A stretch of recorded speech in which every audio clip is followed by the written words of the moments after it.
All right. Fire away, gang. Fire away. So you already mentioned that you're not driving to New York. How does that kind of affect your preparation since you're so accustomed to making your own way out there? I know usually we'd, what's today? What's the fuck's today? Wednesday. We'd leave Friday, so 2 days we'd leave. So I don't know, now I gotta go fuck off. It's hunting season, so I'll probably just go do that for a couple of days now. Usually we screw around for 10 days before the fight, so we'll see. Who knows? Shouldn't mess up any preparation though. That's already done. You're gonna go hunting? Yeah. Today's opening season for turkey. If I wasn't with you beautiful people, I'd be killing birds right now. So yeah. So Kelvin Gastelum is probably not that far off stylistically from a guy like Story that you just faced. I mean, he's a wrestler, he's a pressure guy. How much does the experience against Story help you in terms of confidence going against Kelvin, and how would you evaluate them as common opponents? I never thought about common opponents, but I kind of feel like all the 170 guys are like big, strong wrestler guys, right? I mean, fuck, I don't know. I'm excited. I love fighting. Really don't care about the who. So I'm sure Kevin's trained really hard, and he's excited to get out there and fight me. But yeah, he's probably gonna wrestle, and I think he trains with the same guys as Dos Anjos. So I'm sure they're thinking that they're just gonna jump on me early and have the same thing like the RDA did. So it's probably their game plan.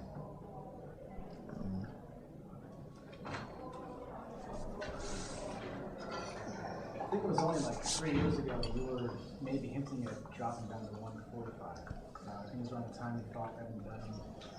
How close were you really to making that cut? And looking back on it now, can you really imagine trying to do that, especially since you're having so much success at 170? Oh man, if the money's right, I damn sure would make it 45, no problem. It would suck.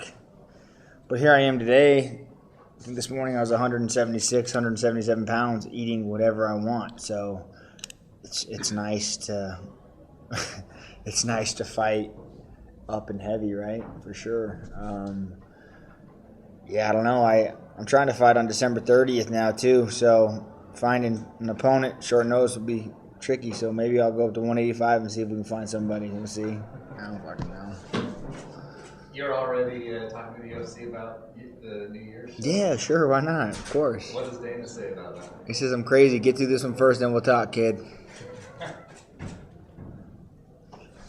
So, what I really want to do is, I think would make the most sense is Damian Maia. See if Damian will be ready to fight December 30th. You know, I think that'd make sense for sure.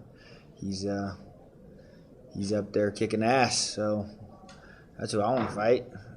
What about Maia makes sense to you? Oh no, he's just probably the guy to fight next for the title, right? I mean, he's crushing everybody. I feel like a lot of those people get scared of people when they're good. I like it, so bring that shit on. Yeah. Plus, I think he just got to his fight quick. You know, he's probably, I don't know what he's doing, but hopefully he'll hear this interview and be like, yeah, it's a good idea, Cowboy. I'll fight you December 30th. Still want to fight Lawler someday? Yeah. I'm real excited about that. I was super excited too. You know, Lawler's a great friend of mine. My girlfriend says her favorite fighter, so that was sucked. But yeah, I mean, Lawler and I are buds, you know. So he called me before all that happened. Said, "Hey, Cowboy, I'm not in the right headspace to fight you, man. So I got to pull out." I was like, "All right, brother, whatever." So it'd been fun. I was looking forward to it. We were gonna throw down. I promise you that. That'd have been hell yeah. You're a guy that says no anytime, anywhere. How do you feel that about Lawler? Because basically it wasn't anytime, anywhere for him. Right. How's that work as a fighter? You know, I don't know mentally what was going on with Lawler. He's not really a guy that like backs out of fights. You know, he's like a tough dude. So, you know, what I think might have happened is maybe he got rocked during sparring. Maybe his head wasn't healed all the way up yet. Maybe it just wasn't enough time. Those are just things I'm making up. I don't really know what was going on in his mindset, but I respect the shit out of the dude. He's still a friend of mine, and I have more respect for him calling me and letting me know before. He's like, I got to tell you first before I tell anybody, you know, and so yeah, but a piece of me died. That would have been a hell of a fight. I was pumped about it, but yeah, it sucks. I'd love to take that. Oh well. Back to that Maia idea, how much of that stems from the fact that he beat your teammate, Carlos? Oh, zero. I don't give a shit. Carlos and me are two different guys, you know. sucks he lost to him, But yeah, I just think he's really who would be next, I mean, the Woodley and Wonder Boy, they wouldn't be ready to turn around and fight whatever it is 6 weeks later. But I just think Maia's had some. When was that fight? Couple August, right? So yeah, he's had plenty of time. I mean, maybe if we get the word on his ass now, he might start running a little bit and be ready to take the fight. As a fighter, like big paydays, how do you feel about what? Do you think it's unfortunate GSP wasn't able to come to terms with the UFC? Is that what happened? I don't even know. I've been too busy watching this Hillary getting indicted shit to watch the UFC. But fuck, I don't know yet. He can't figure out the money. Is that what you're asking me? I didn't even know. That's what it seems like. Oh shit, I'm sure. I'm sure he wants a lot, and they're not. Is GSP apply to you with that? Fuck yeah, why not? Not even, and that's what I wish people understood across the board on, as far as I think, like they think Conor's like, that's the money fight for you. The fuck no, it's not. I get paid the same amount of money to fight Kevin as I get paid to fight GSP as I get paid to, you know what I mean? It's all the same, unless you're a title holder. Once you have the belt, then the money, you get the pay-per-view royalties. But other than that, you get paid the same. So, but I'd love to fight GSP just because that's someone I grew up watching. I've trained with him. Yeah, it'd be funny as shit. So for you, if you did fight Conor, you'd want to do it if Conor gets the belt? No, I'd fight that fucking dude anywhere. I don't care. It don't matter. I don't care. You feel like that's fair, though, that you get paid the same to fight Gastelum as you would to fight like that? I mean, do you feel like you've earned a little more respect now with the fan base you have?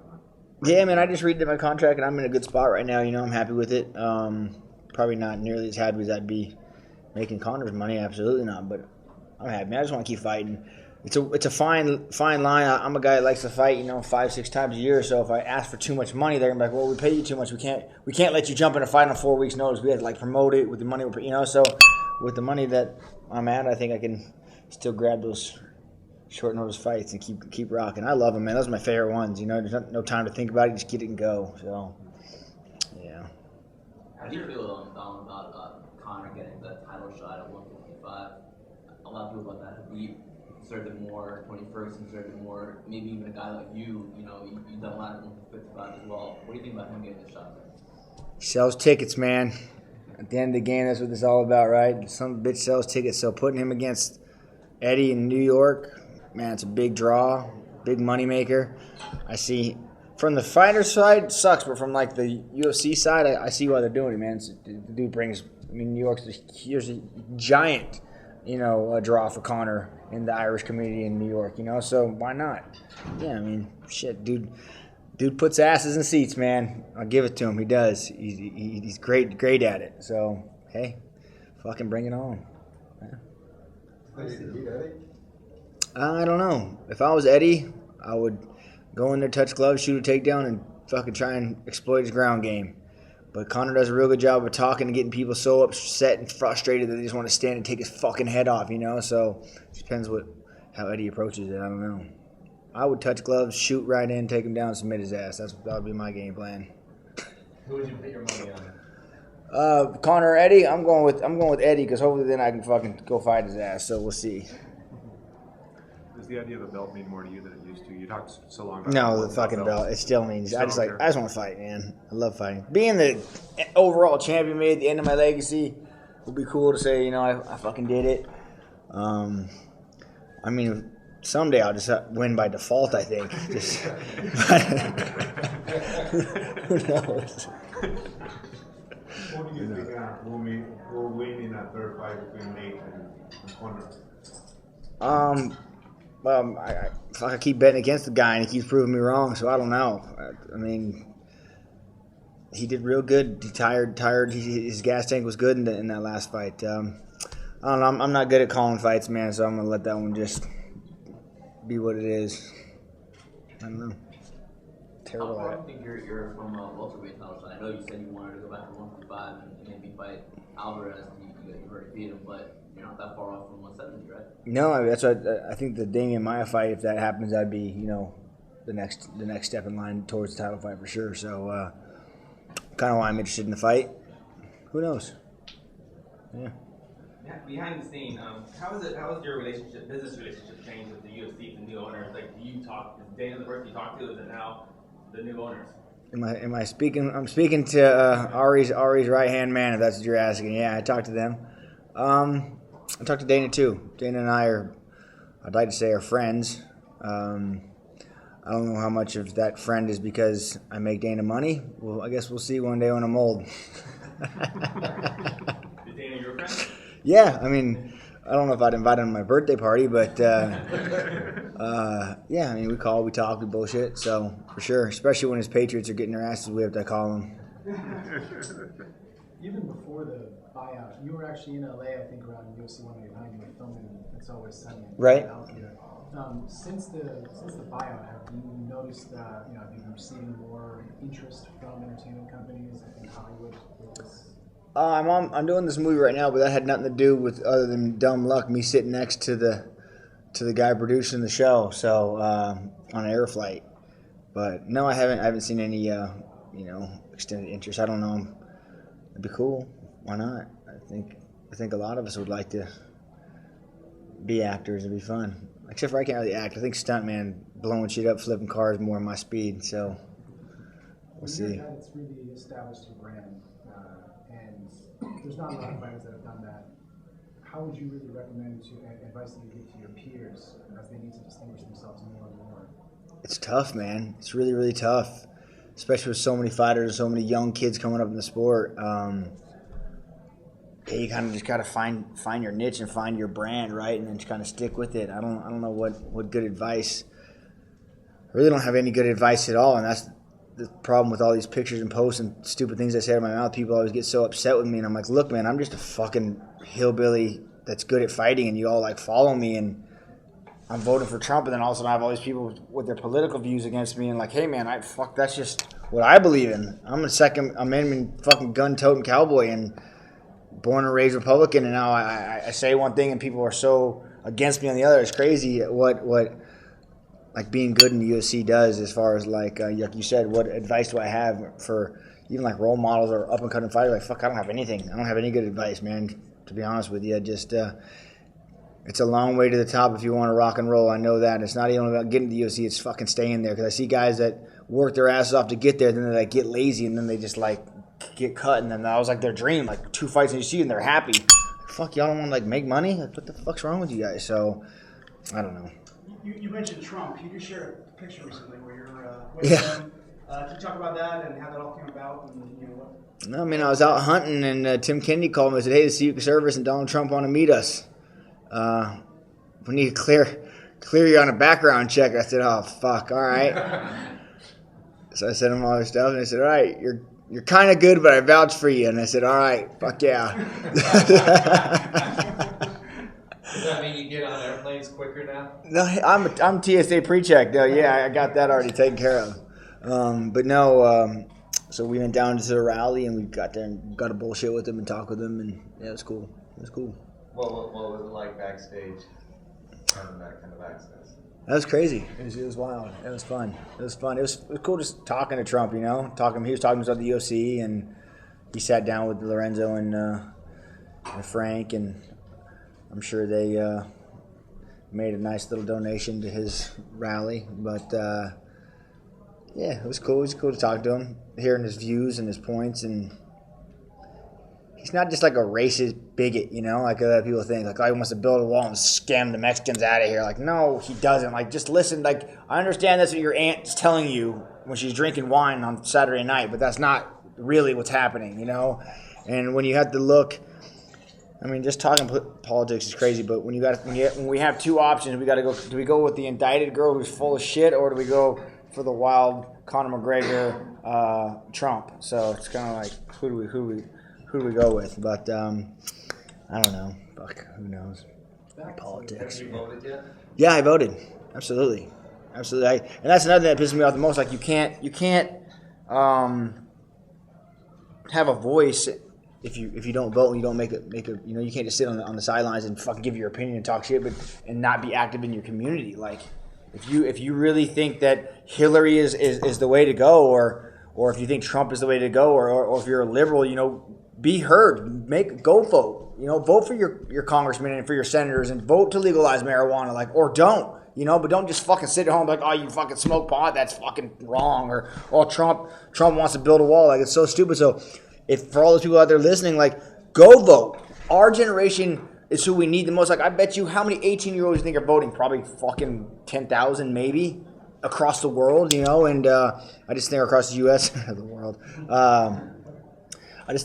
I wish they would teach politics in school more and get kids more involved, because it's our generation that needs to take on the new world, man, and be. So, I don't fucking know. I voted Trump. That's what I did. And I voted for fucking pot because I hope they legalize it in New Mexico. Did you, after meeting him, did you have a different view on him than? No, he was just as wild as I thought he would. I really, really want to check out his toupee. So that was mainly what I was keeping on. So, is it a toupee? Oh, of course, yeah. So no, I didn't give a head rub, But he's really. If you sit and listen to his points, he's good. He's trying to bring money to the middle class, which is most of the guys that are fighting the UFC and most of the guys that support the UFC, the middle class, working class. He's trying to bring the tax bracket down to 15% for those guys. There's a lot of solid points he's talking about, and yeah, he said some outlandish things about building the wall, but I don't know. This is turning into a political rally right here, right? But not about politics in particular, but. When did you become this passionate? When you were 18, were you this passionate? Oh, yeah, for sure. Probably from 21, 25, I didn't really vote. But just it just makes me more and more upset when I see people voicing their opinion and they don't do anything about it. Especially the marijuana thing. That's something that's huge.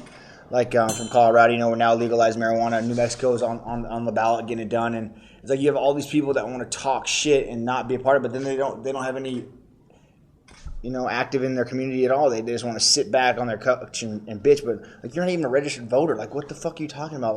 How are you going to make a difference? I don't know why I'm passionate about it all of a sudden. I just think people need to. If you're going to say something, you need to make a difference. So just I'm fucking pro union, man. I'll sit right here and say it now. I'm fucking 1,000%. I'll be the guy. I'm not scared. I'll sit here and say we need a fighters union, 1,000 million%, especially with the new owners coming in, and I think now's the time. And I think not just because pay, there's so much more health insurance and retirement. And a buddy of mine, he works in Las Vegas and he runs a bulldozer. If it wasn't for the union, he'd be making $9 an hour, But because of the union and all, because of so much that goes involved. He has a health plan. He has, it's a real job. You know what I mean? And we're one of the only sports teams that do not have a union, and we have no direction. We have no one to stand up for the fighters' rights. If something bad were to happen to someone, no one backs him. It's just him alone, and then just kind of gets washed out. So we need people to stand up and fight for it, man. And I'll gladly put my head on the chopping block and say I'll be the front face of this motherfucker. So why do you feel so strongly that you want to be the guy? Well, I'm not necessarily just me, but I'm not afraid. I'm not scared to put my neck on the line and say oh man, they're gonna cut me. Oh, you want to be in the fighters union? Take a seat. I've paid my way, man. I've earned the right to sit here and speak. And I think there's a lot of people that are scared and not willing to step up and do it. And it just it's gonna take a couple of us, and it needs to be done. Have anyone from any of the people that are trying to the seven different things that are trying to do it? Sure, absolutely. Yeah, of course they have. I just have to pick the rightest wrong now as well. So we'll see. Is it bad that there are different groups doing it? Because that's kind of dissension right there. A union is opposite of what. Correct. Yeah, it needs to. Yeah, it is weird. It's funny to me, but. We need to sit down and figure it out. And I've spoken on the phone with a couple of them, and I tell them, man, I need to hear the logistics of what you guys are. What are you trying to approach? What's your mission? What's and a lot of them are like, all right, we'll get back to you. Can we set up a meeting? Can we set up a call? And so we'll see. I got a couple set up, and just want to know what their point of view and how they want to attack the whole situation. Because I don't know. There's a lot of things I don't know, and there's a lot of things that I think as a fighter I can say, hey man, we need this, and we need someone to look at this. What is your guys' outlook on this part of it? So I don't know how they work. Speaking of fighters' rights, Fabrizio Verdun recently spoke out about Reebok. he lost his job at Fox Deportes. It seems like because of it. Oh, I didn't. What's your thoughts on Reebok? I mean, he was complaining that he lost a significant amount of money. Went from $150,000 to $200,000 in the sponsorships down to he's making $5,000. Right. Has that affected your life that much? Yeah, I mean, thank God I'm with the management company I'm with, and the sponsors I have. They stuck with me through the. But that's just me. That has nothing to do with all the other people, you know. So like Budweiser, they and Bad Boy Buggies and Realtree, they all stick with me, you know, through the thick of it. They'd love for me to wear my shorts, but yeah, I mean, I'm sure it hurts a lot of people, man, definitely. But on the flip side of it, there's a lot of people that never got sponsors, man, and so for them to at least get something is better than nothing. Right. So it's how do you look you at it? You mentioned your management. You and Misha Tate will be joining Yep. us soon. Same management team. Same management team. Did that have anything to do with you both getting on the 205 card? Did one of you maybe they wanted one? You said, all right, you get one, you both. No, I don't think so. I think it just dumb luck happened. It worked out. Yeah, we fought together sometimes, but it's cool. It works good for our management team. They get a double up, right? Double dip on that fight. Yeah. Does fighting in New York have any special meaning to you at all? Fighting in the Garden was just something fucking cool, man. It'd be something that everyone wanted to do, you know, but not really any more special meeting on it. New York's so fast paced and crazy. When I was just out there when we had to go out there for the media thing, it was 3 days there. I was like, holy shit. I thought 3 hard days in Vegas was rough, man. Just 3 regular days in New York, I was like, holy shit. So, yeah, it was wild. But I don't know. Never been to the Garden. Never stepped foot in there ever. No, I've been in New York several times, but never seen a sporting event at the Garden. So obviously, it's a big deal to be fighting on this card. It's Yeah. in New York. But beyond this card, how often would you like to fight in New York, given that there will be a significantly higher tax rate? It is a significantly higher tax rate, big time. Just renting extra rooms for all my coaches was a couple grand. I was like, God damn, can we stay outside the city? So. I don't know, but we'll have to see. You know, fighting in Canada, the same thing, man. I don't like fighting out there just because how bad they gouge you as well. But, I don't know. All the We'll see. medicals are more expensive too, right? Yeah, you know, everything. There's a long list of medicals, like different ones you had to do for this. Yeah, I'm sure all the fighters had to do the same. So I can't just bitch by myself. But yeah, it's crazy. Is there a specific number or a roundabout number of the difference between, say, fighting California pay-wise versus fighting in New York? Just taxes wise, yeah. I mean, I don't know what California is, but like Vegas, yeah. Well, Vegas is none. They don't take anything, right? There's no state tax. Texas, no state tax. So New York, I'm not sure what the state tax is in New York, but I'm sure they'll crop it out of your check, and there you go. And how about as far as the commission? As far as is there extra testing required from New York that isn't required? That just costs extra? We had to get an EKG. I think a MRI or a CAT scan. I don't remember which one it was. Same blood work, same physical. There's a couple other tests that we had to get. Yeah. But it's all in the. As much as it sucks and as much as everyone wants a bid say it costs them money, but it's really in the safety of you. Like, go get your MRI and your MRA. Like, what if we wouldn't and something was wrong? You know, it'd be nice to be like, oh, well, fuck, you have something wrong in your head. Like, oh, that's good to know, right? I don't know. That's kind of for our own safety. I don't know what the EKG does, but I don't know. Or the blood work. Blood work makes sure my girl's not cheating on me. She won't be watching. So you've actually fought 3 guys on the 205 card before. You fought Eddie, you fought Jim Miller, and you fought Jeremy Stevens. Yeah. Obviously, those guys aren't all at 155 at this point, but who really gave you the toughest fight out of those 3, and what do you remember about those fights? Let's see. Eddie and Jeremy, and who else? Jim Miller. Ooh, Miller's fighting on the 205 card? Fuck yeah. Man, I don't know. It's a good question. I don't know. I don't have a solid answer for that. They're all individually like different, you know? I don't know. It's cool Miller's fighting now. Can you go back in your brain? Do you remember those fights, or is everything just kind It's a fucking big blur, man. Yeah. Huge blur. I couldn't even tell you. Yeah, I probably couldn't even tell you in order how the fights went. My last 5 fights, I couldn't even. I know I fought Rick Story in and the Canadian before that. But like, fuck, I don't even remember, man. Yeah, I have no clue. It's so bad. Does that ever worry you? In terms of... No, not like too many punches to the head boring me. I just like don't remember.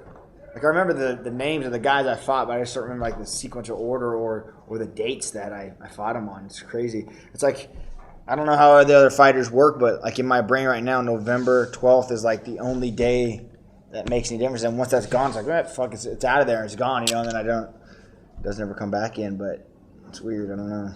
Would you say fighters are like ex-girlfriends once they're It's gone. It's gone. Yeah, fucking out of here. Fuck out of here. Hell yeah. For sure. No. Is your whole training camp pretty much now at the ranch? Do you really? It has been. This one, yeah, we brought a lot of guys in on this one, man. I got guys from Australia and a guy from Canada, Brazil, Portland, Texas, Philly. I think there's like 12 or 15 we have there from all over the world. So there's really no reason to go anywhere else, you know. Greg comes up to the house, so it's cool. And so we get everything you need right there. Plus, I can train whenever we want. There's not like a scheduled time. We can go do whatever we want. So I can go fuck off, go hunting, and then we just come back and everyone trains. Works out. That's how you're doing lots of construction around there. What did we build around there? Like recently, around like on your ranch? Like that's all like new dorms, or I'm not even sure.